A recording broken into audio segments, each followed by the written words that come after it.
Thank you, Tori. I have an idea I think is worth sharing for South Australia, and I'd like you for the next few minutes to imagine that we had the lowest cost energy in the world here in South Australia.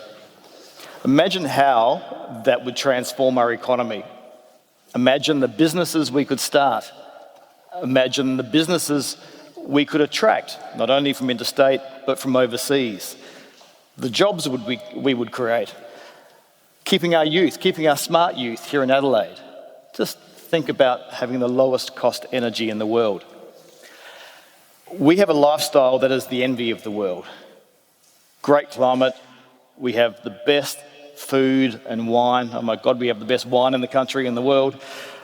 Primary industry, agriculture, the beach, the surf, and it's all sitting under the greatest renewable energy resource in the world, right here in South Australia.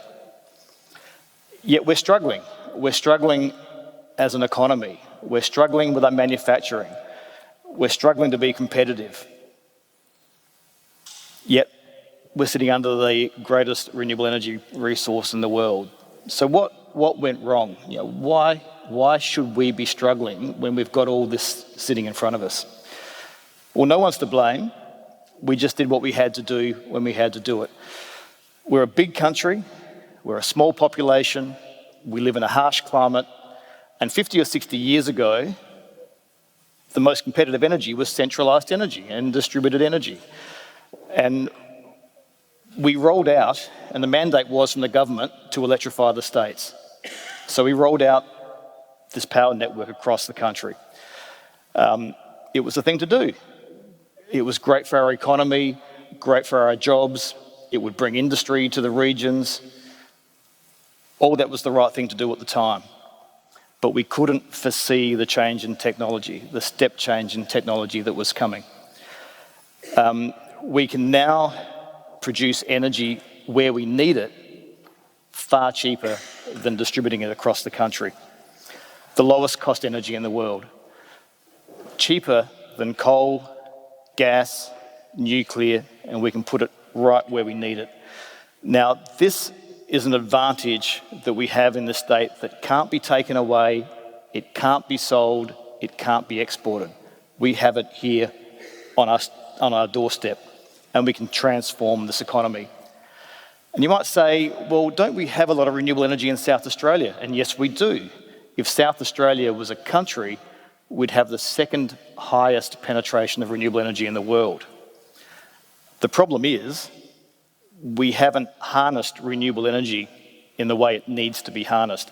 We've put it hundreds of kilometres away from where we need to use the power, rather than right next door to where we need to use the power. And that's how we need to apply renewable energy. You may not be aware that 80% of your electricity bills are not for the cost of the energy you use. Now, most people get very surprised when they hear that. 80% of your electricity bill is not for the cost of energy you use. It's for the cost of transmission, distribution, and retailing of energy. Now, if we could suddenly put renewable energy, and don't forget renewable energy is not just solar, it's wind, it's hydro, it's biomass, it's bio-waste, it's cogeneration, balanced with energy storage. If we can put that right where we need it, that just transforms our economy. Now, this year is the 30th anniversary of Back to the Future.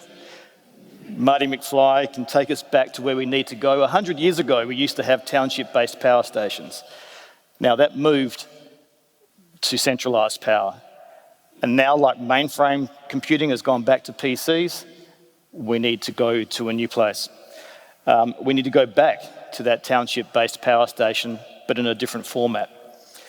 It's no surprise, it's what the utilities are telling us. They understand this has to be the future, and they are talking about a thinning of the power network. So virtually changing the regional power network from this web of poles and wires to a thinner network that is basically going to become a support network, almost a charging network for batteries.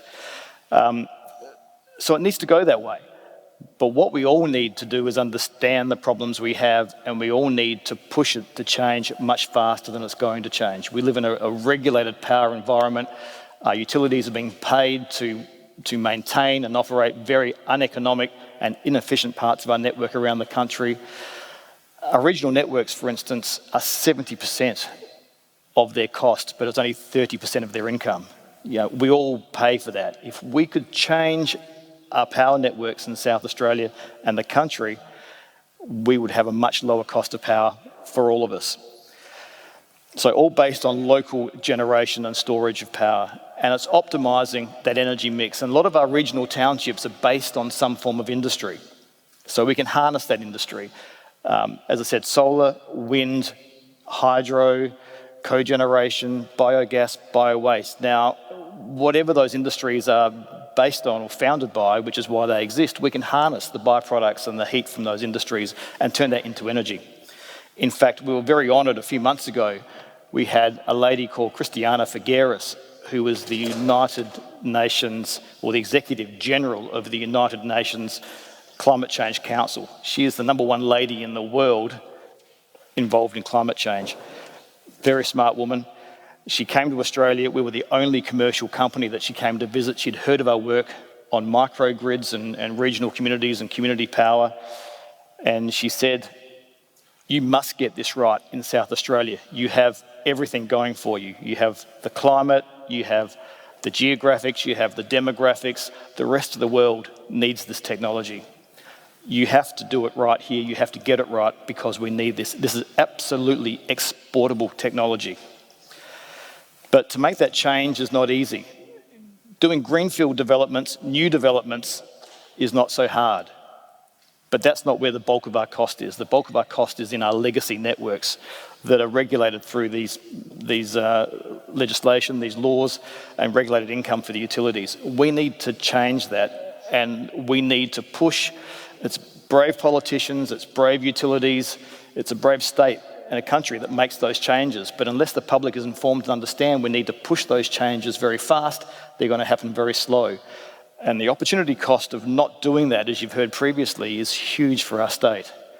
We can't continue to be losing jobs and suffering the way we're doing when we've got this enormous advantage. It's an opportunity for our councils and our communities to potentially remodel themselves and become providers of these new services. So energy, water, and many other services. If we don't, there's going to be huge problems for this state and this country. But if we get it right, one of the things that we get from building an economy based on renewable energy is the need for large-scale batteries and energy storage. And what is one of the biggest components of these new advanced batteries, lithium-ion batteries? Graphite. One of the biggest elements by weight of graphite. Is graphite. And who has the monopoly on graphite and rare earths in the world at the moment? It's China. Where else in the world do you find graphite? Here in South Australia. We have one of the biggest resources here. We have many old graphite mines and rare earth mines that have been closed down previously. We're just starting to look at them now. If we can get this out of the ground and refine it, and I've spoken to these companies, and the problem they have is that they don't know where to sell it to. Well, we know where to sell it to. We buy batteries. So it's a matter of, and what we have to do in this state is connect people. If we can put these people in touch with these companies that use these elements, these are future industries that we just have to get right here. And we know if we have the lowest cost energy in the world and refining elements like graphite, even uranium, if we have the lowest cost energy in the world, we can do that far cheaper than any other country. And that's a heavy energy intensive industry. If we can do that, we can export this product to places like Korea, where you've got the LGs and the Samsungs of the world who are the biggest users of these components. But secondly, let's go and talk to these companies and get them here. Exporting heavy elements is costly. If we can get them here and building these new batteries here in South Australia, that that will just help change our economy. And then you've got to ask the question, we've just shut down 2 car plants. If we can build advanced batteries here in South Australia, then we can build electric cars. And those sorts of future industries is where our jobs lie. We've got to sort out the old, we've got to deliver the new, we've got to show the world. We're a smart university town here. And I'm very proud to say that in Paris in 2 weeks, we've got the South Australian contingent leading the Australian contingent going to Paris. We've got the South Australian Premier, we've got the South Australian Minister for Energy, and we've got the South Australian Lord Mayor going to Paris. And I think that's an incredible achievement for South Australia. And we can really get on the world stage and show the world that we've got the best renewable energy resource in the world and we can sort this out. Thank you.